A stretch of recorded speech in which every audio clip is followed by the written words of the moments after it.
Hello, my name is Zara Amanpour. I am an entrepreneur and the founder of Indie Grove, a co-working space in Jersey City in 2013. I want to thank Governor Murphy for inviting me here today. It's an honor to represent the New Jersey business community as the governor prepares the city. At the time, I was surprised and dismayed by the lack of support I received in New Jersey as a startup business. I visited more than 10 commercial banks for financing and was turned down by all of them. None of them gave my application any consideration. I had near credit, I had collateral, and I had experience in what I wanted to do. I started tapping into my connections from New York. Anyone in New Jersey could help. Fortunately, there are always good people who make things happen.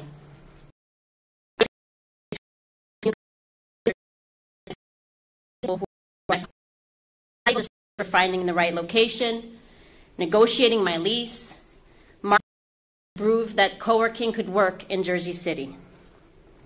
I can't even begin to describe what many of my first conversations with contractors, vendors, and realtors were like. Let's just say I had to pretend like I knew what I was doing. I am proud to say that today, Indie Grove is a thriving community of entrepreneurs and independent professionals. We've had hundreds of businesses start and grow in our space. Many of them have outgrown co-working and have moved into other offices and facilities throughout New Jersey. We've expanded twice and been part of an incredible continuing momentum in Jersey City. I have the privilege of serving and working side by side some of the most innovative minds in this state. My business has shown me again and again just how much courage and persistence a business owner has to have to push through and succeed. Any good entrepreneur knows that the responsibility of taking your business from concept to market to the vision is on your shoulders. But it shouldn't have to be so difficult. Business owners are building our communities, providing goods and services, creating jobs, and paying taxes. Communities, cities, and states should embrace change makers and provide them with the resources that will propel them forward. I've been fortunate enough to tap into many of these resources, but it wasn't easy, and it surely wasn't enough. New Jersey must move towards being a more inclusive economy that embraces diversity, welcomes organic growth, and supports local business. We must level the playing field and promote opportunities for all New Jersey residents. I am thankful that we now have a governor whose goal is to create a thriving business environment where startup founders like me will have access to the resources they need to get their businesses off the ground.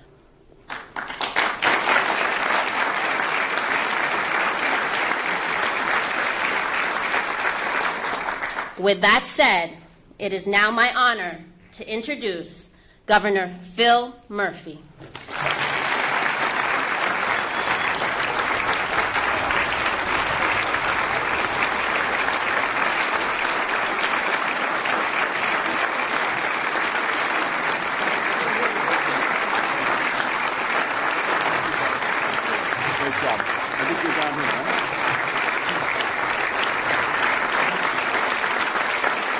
Thank you all.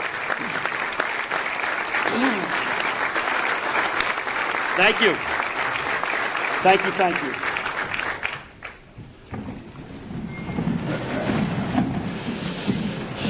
Good afternoon, and thank you all for joining me at On3, this tremendous new center for research and development, for innovation, for education, and healthcare. What you see around us is a hint of what's to come. I have to thank Zara Amanpour for that introduction. Zara, yeah.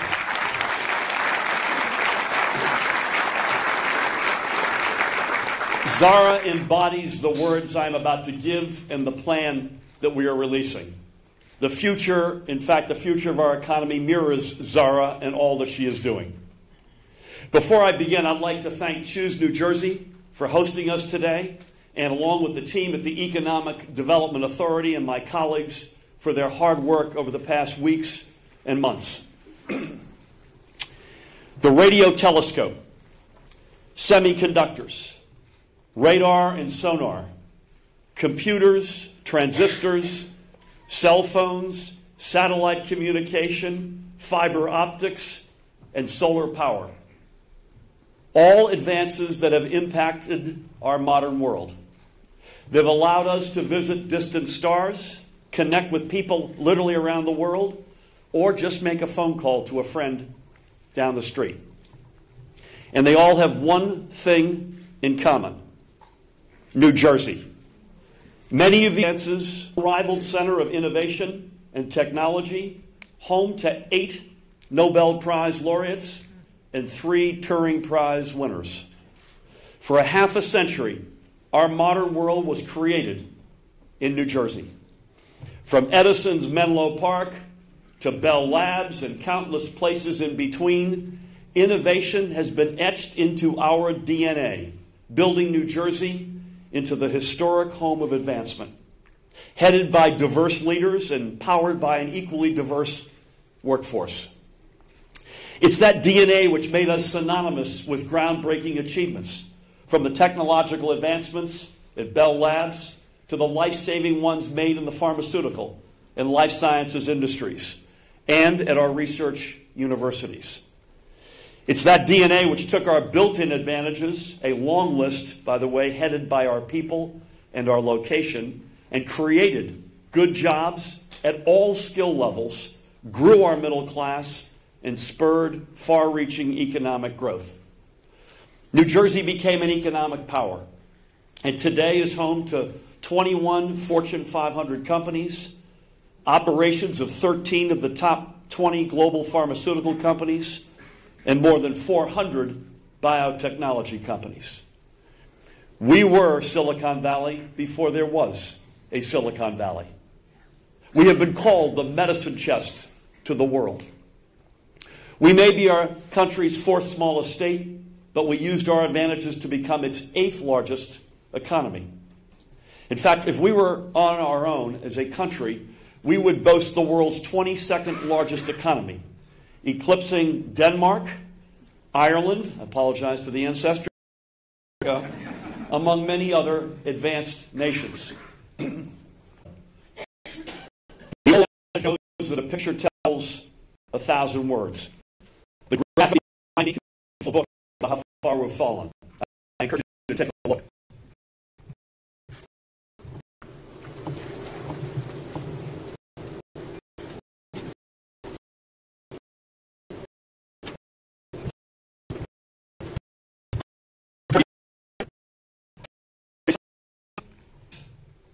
By the way, this is out of 50.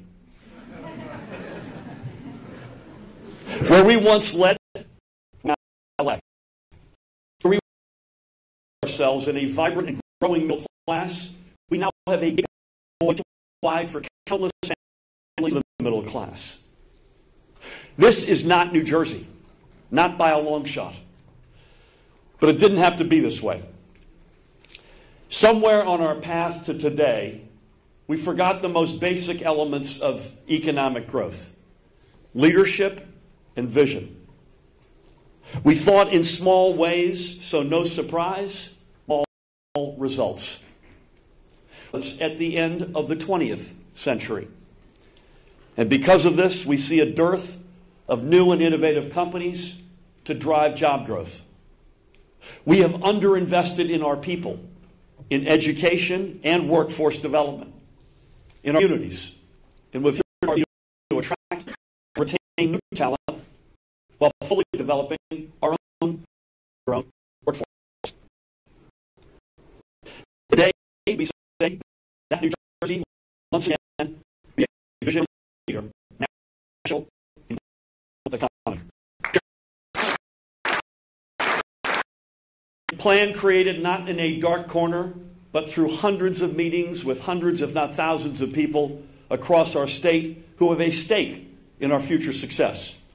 Business leaders, labor leaders, educators at all levels, community and faith leaders, state, county, and local officials, our tremendous cabinet team, I won't name them by name, but so many of the leaders in the groups I just mentioned are in this room today, and I'm personally humbled that you'd all make the effort to be here today. So it means a great deal, and thank you.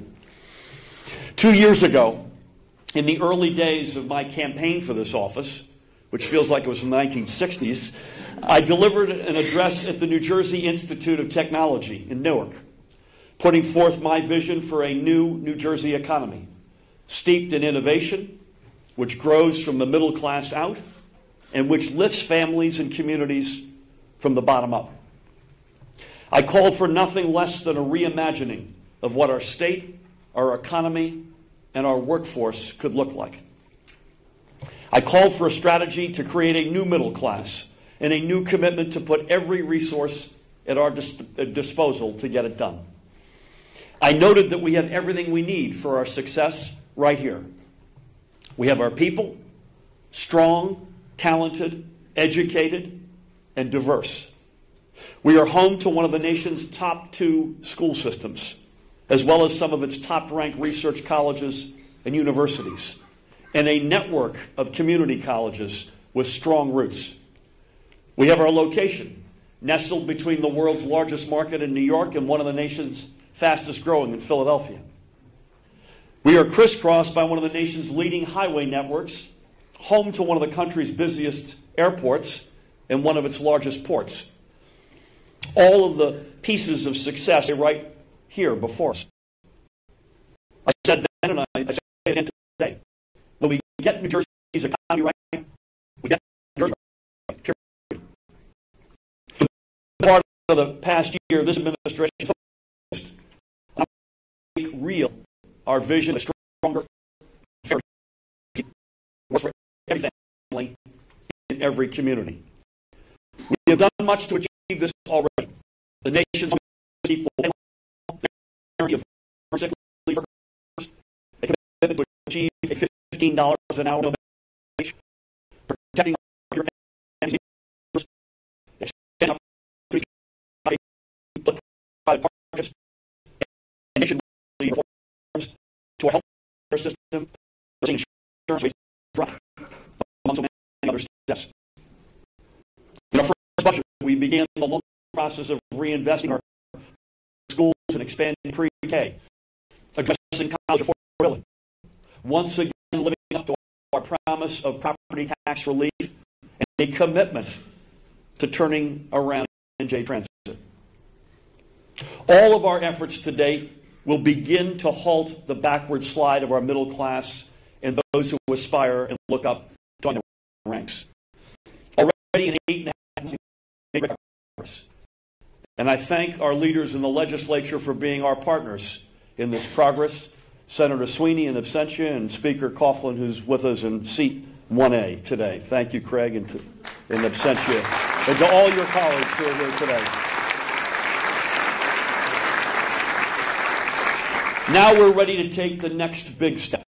We know our economy will be a more dynamic and inclusive economy. Just as our past growth was fueled by women, people of color, and immigrants to our workforce, as much as it was by innovation. So today we make our boldest move yet, New Jersey right. Today we put forward that vision and that strategy and empower and inspire a new style of leadership to put all of those pieces together. Now is our opportunity to prove to the skeptics and those who have been satisfied with the status quo that social progress and economic progress can be made together and that we must both do good and do well. The stock market, quarterly reports, and the overall unemployment rate give us a glimpse into how well companies are doing.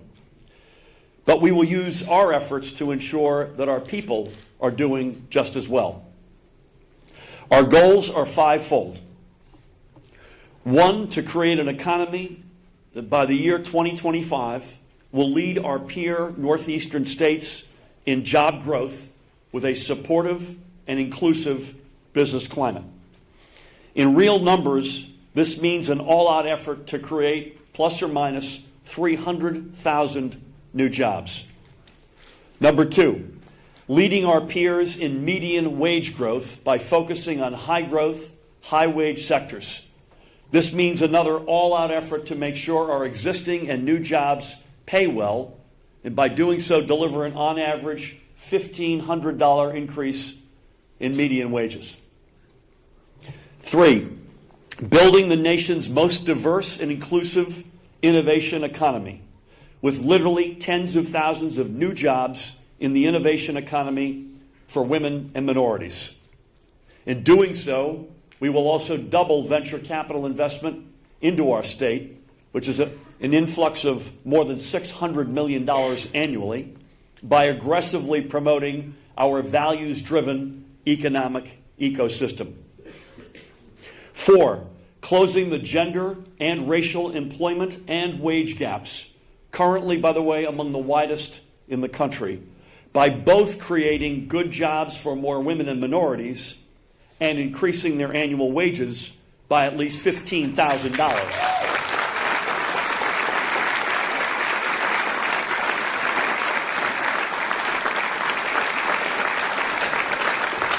And 5th, meaningfully reducing our urban poverty rate through strategic investments, expanded workforce development programs, community partnerships, and focused business incentives.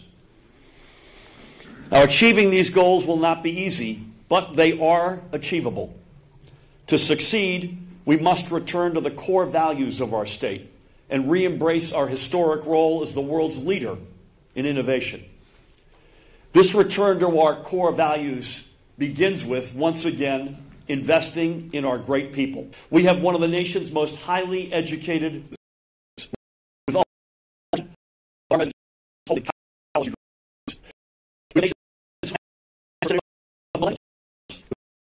degrees. I hope someday in the next century our kids join. We have the world's highest concentration of scientists and engineers. Everything needed to the innovation economy is directly under our nose. Among our greatest exports, as I am seeing our skilled workforce underemployed, or residents with special needs or facing economic challenges marginalized. Through a comprehensive suite of talent retention and workforce development and support programs, which we will call NJ Talent, we will reverse these trends. Next, we will invest in our neighborhoods through a comprehensive program we will call NJ Communities. As a whole, good news, we are among the nation's wealthiest states. But as you zoom in, it becomes clear that not every community shares in this wealth. We know that the areas with the most persistent pockets of poverty are also our historic economic engines, our cities. Our cities had been forgotten by years of leadership, which counted them out, and they were forced to watch on the sidelines as investments went elsewhere. They still have everything needed to once again lead our economy. To make this happen, we will initiate comprehensive efforts to reestablish our cities and other underserved communities as places where businesses locate and flourish.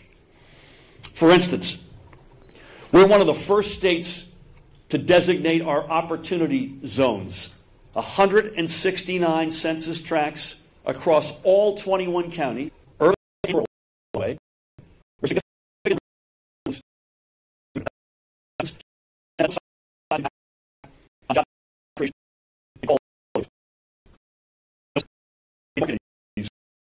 developing a one-stop shop to help guide our opportunity zone municipalities. The New Jersey Redevelopment Authority, under Leslie Anderson's leadership, is identifying ready-to-go investment projects. This is one way, This is one way in which we will work with our communities to reestablish the state as a true partner for future success. By the way, opportunity zones were an idea fostered by none other than our very own Senator Cory Booker, and I thank him now for his leadership. And I saw Mayor Sayegh out front from Patterson, former Mayor Congressman Bill Pascrell is here, Reed Gusiora from Trenton. I'm told Raz Baraka from Newark is here. Where are you? This is not just words. This is taking the big communities, the big urban communities, and once again saying, you know what, the state's going to be your full-bore partner, and we are going to get this right. So guys, we're part of a past generation's progress will be cleaned up. The version of surface parking lots, vacant and abandoned lots, and other underutilized properties into job-creating and tax-generating development opportunities.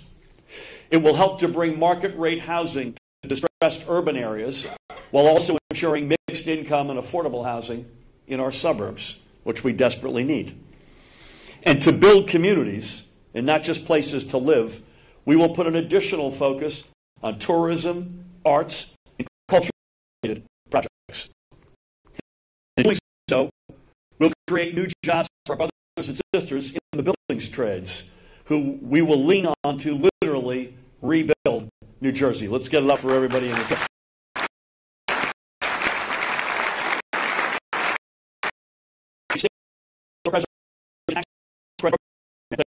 complement the federal credits currently being invested here to ensure that while we grow, we do so in a smart way that properly knits together our past with our future. I look at Trenton in particular, where the streets are lined with a strong building stock. Phrases around stones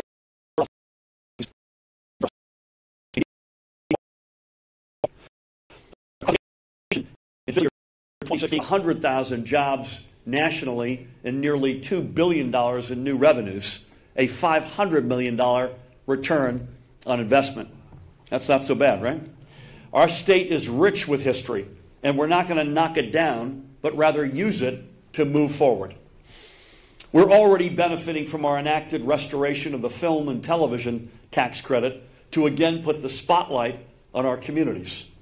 And we will invest in our infrastructure to give us the safe and modern networks we need to allow ideas to get to the market and people to get to their work. NJ Transit in particular is critical to our efforts, and let me be clear, we will fix it to make it a true vehicle for our success, period. We have put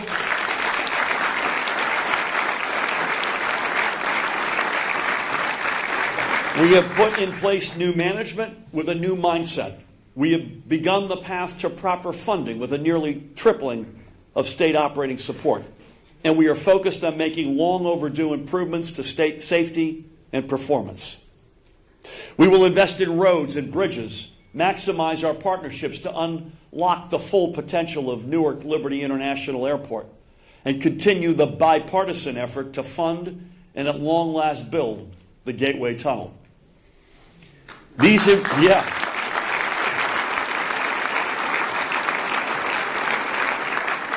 infrastructure projects are about our future, yes, but they will also create good union jobs today. But as essential as they are, these efforts will be undermined if we continue down the path that has seen us without a true economic development aim. That way of doing business, of unfocused tax breaks and the inefficient deployment of our development tools, has cost us more than 500,000 jobs and $6 billion in state tax revenues. Our future requires us to be smart and focused. We need to have a clear vision. And this gets us to the next pillar of our new economy. We will put our focus on the high-wage and high-growth innovation sectors that have the potential to bring the greatest investment and most jobs into our state. Clean energy, life sciences, advanced manufacturing, beverage, advanced transportation and logistics, and high tech. A national model for building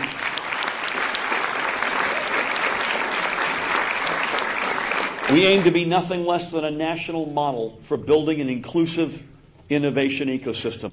We will lead the nation with an especially the world to New Jersey. And I'm anxious to get started on just 2 weeks. These are sectors in which our state has strong and deep, yet underwatered roots. These are sectors in which our past priority was based and which will be the basis of our future success. They are sectors in which we will once again fully exploit our built-in advantages. And if we do the items on our to-do list, they will be the sectors whose growth will benefit our entire economy and provide even more opportunities for families to find their place.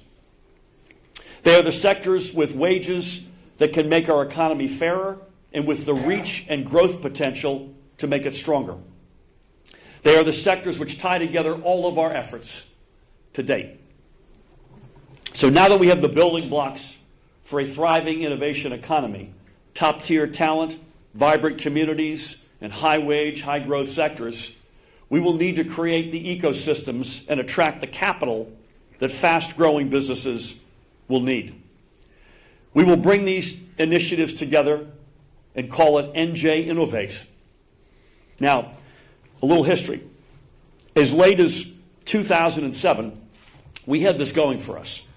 We ranked 5th in the nation in terms of the total amount of venture capital flowing into New Jersey-based firms, more than $1.3 billion. But over the past decade, we saw that river of capital evaporate into a trickle.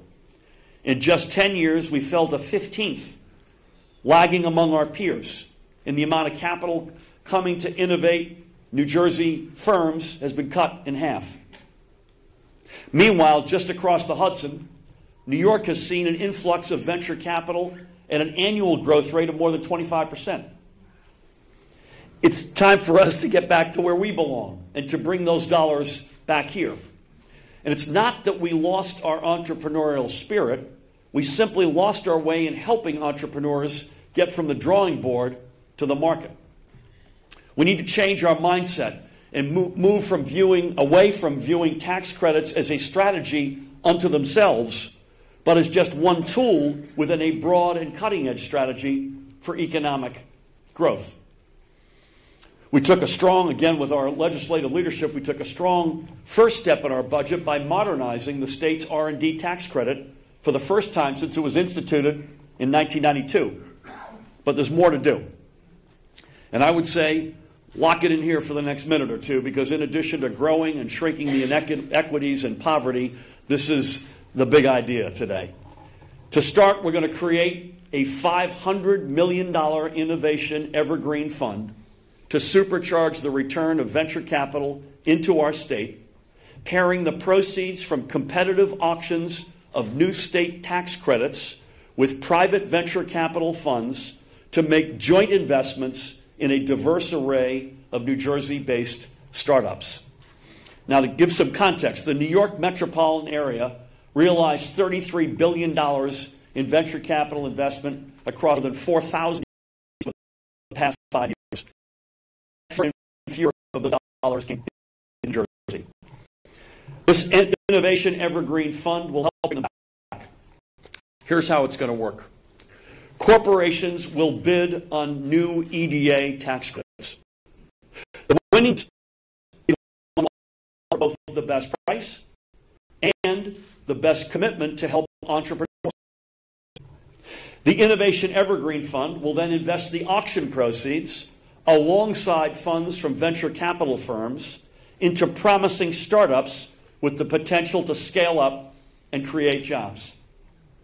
State-level venture capital funds have arrived elsewhere. The Evergreen Fund has become. There may even be a foul baller, but that's the nature of this. But we really have to turn back into more startups. And if we have enough home runs, we'll turn directly back into the state. The innovation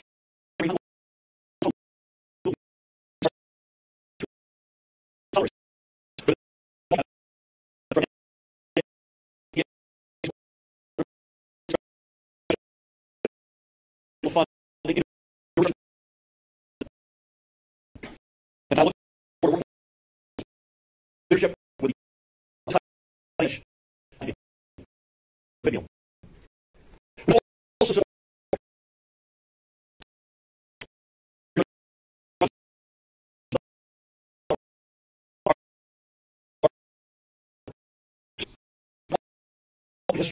as a leader in innovation and be the science cross-industry research and development center for New Jersey. It will build upon the more than $700 million in research grants received by Rutgers University, together with leading and brand new life sciences companies and other healthcare research partners into one place, hopefully to create one of those 1 + 1 = 3 synergies. We will not cede any more ground. Rather, we will reseed New Jersey's ground. When new companies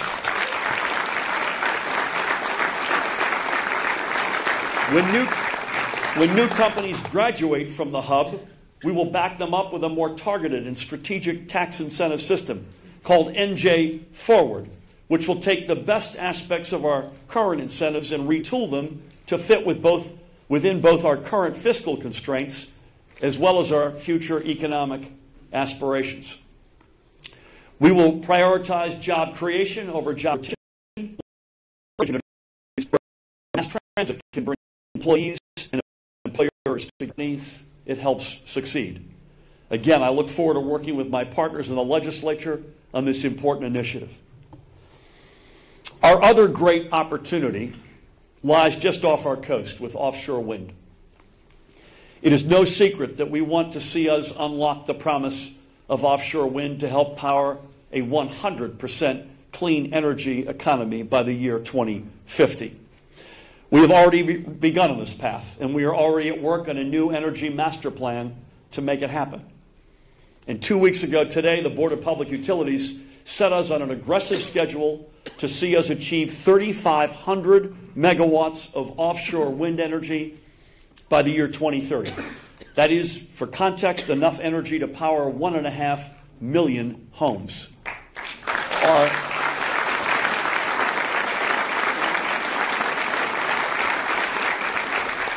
Our focus on offshore wind is born out of our efforts to help lead the way in the fight against global climate change. But in doing so, we can also become a global leader in the emerging offshore wind economy. Every dollar we invest in offshore wind will return nearly double its value in new economic activity. And reaching our offshore goals will create more than 4,000 good-paying, high-skill union jobs. To be ready for this, we will establish an innovative New Jersey Wind Institute to bring together all the players in this effort: state agencies, organized labor, corporate partners, and our colleges and universities. We will not be content to just be a leading provider of offshore wind energy. We will strive to be the global leader in every aspect, including developing our port infrastructure to support a more robust supply chain here in New Jersey, supporting research for wind-based technologies, and providing training opportunities for our future offshore wind workforce. And we will regain our leadership in solar energy. We've opened the door for an innovative community solar program so more residents, especially those in underserved communities, can benefit from clean energy.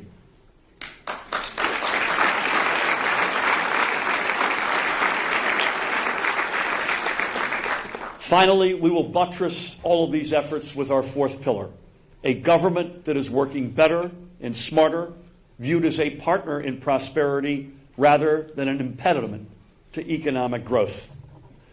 Let us be honest. New Jersey will never be the cheapest place to do business. Our position between two of the nation's highest cost markets will see to that.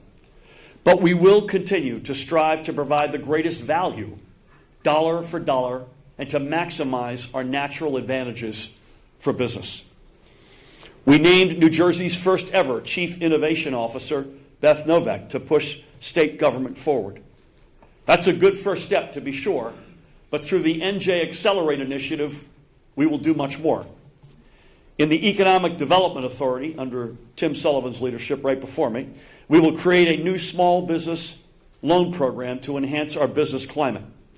And we will create a new small business unit staffed by a diverse pool of business coordinators to provide a more robust networking and outreach program and to ensure a better understanding of the multitude of financing options open to small businesses, particularly minority, women, and veteran-owned small businesses.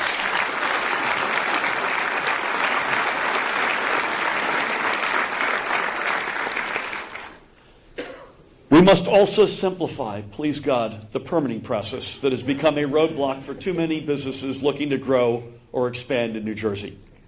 With more than 300 permits spread across more than 10 different departments, it's easy to see the root of this problem.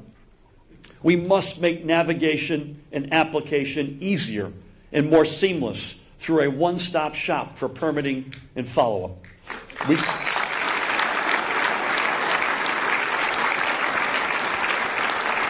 We cannot allow any entrepreneur to simply walk away in frustration.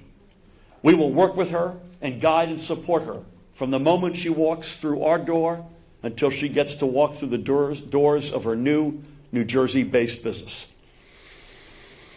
This is what lies at the heart of a stronger and fairer New Jersey.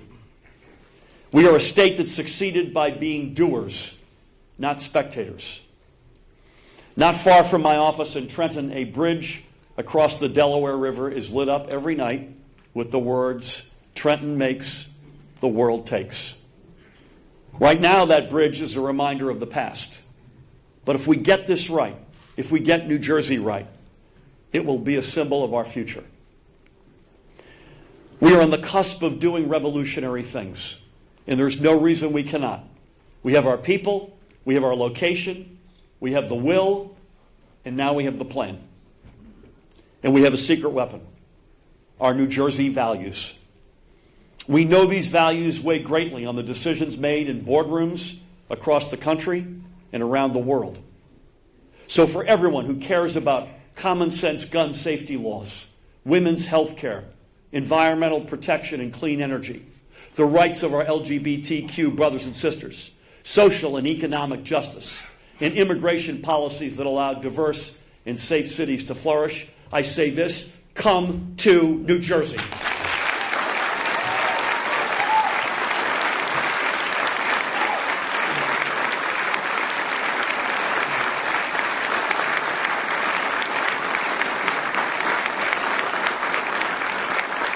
It will be the best decision you ever made. So join us on this journey. We are once again going to think big thoughts and break out of the box in which we have found ourselves stuck for too long. Recapturing the soul of innovation to recast our economy into one where fairness and strength go hand in hand was the driving principle of my candidacy. And now it is the driving principle of my governorship. In that economic address I mentioned 2 years ago, I closed with the words of Steve Jobs, who worried that businesses had found themselves stuck because people stopped thinking deeply about things and just continued the same old processes that got them to where they were. In New Jersey, we have seen where that way of thinking has landed us. Small, shallow thoughts led to only small, shallow achievements. Focusing only on line items in a budget has cost us years of economic growth and leadership. It's time for us to think big and deeply again. It is time for us to channel the brain power that for 5 decades made New Jersey the envy of the world, and which has inspired Zara and so many others to pick up that mantle and run with it, to make us the envy of the world again. This is our path forward.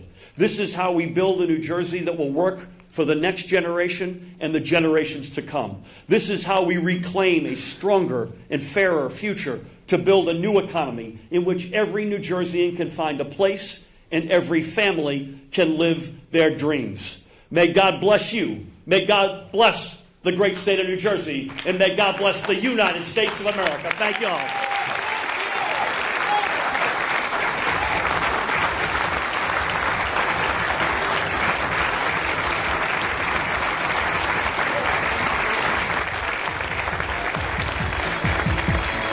Is a blue